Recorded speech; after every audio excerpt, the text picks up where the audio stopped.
Kung pinaniniwalaan mo ang Mayan calendar, dapat daw ngayong araw magugunaw na ang mundo. Pero marami sa ating mga kababayan hindi naman nagpapa-apekto rito. May news to go si Oscar Oida. May katotohanan man o isa lang malaking kalokohan. Aminin mo, kahit papano napatanong ka rin sa sarili. Paano nga kung magugunaw na talaga ang mundo? Ang ating mga katoto, samot-saring opinyon dito.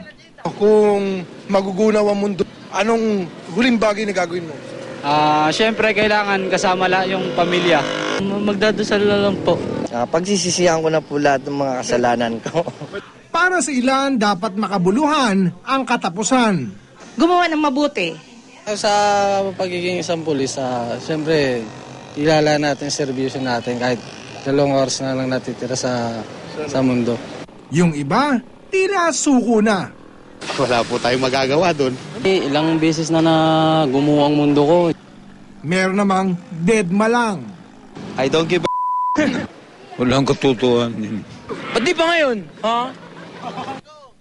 Pero marami pa rin ang gustong umexit ng malupit.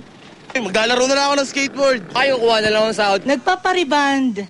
Enjoy ng bonggang-bongga. Kumiga sa pera.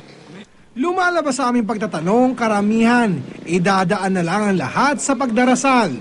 Habang pumapangalawa naman yung mga nagsasabi na kung magugunaw man ang mundo, dapat kasama raw nila ang mga mahal nila sa buhay. Doon po pamilya ko, ipunin ko para sabay-sabay kami.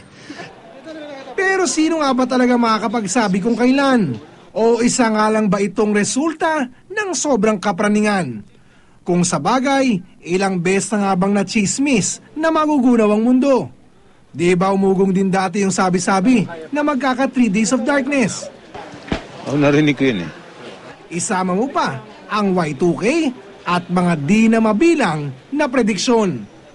Pero sa bawat pagkakataon, di ba't lagi nating sinasabi sa ending, Diyos lang naman talaga ang nakakaalam.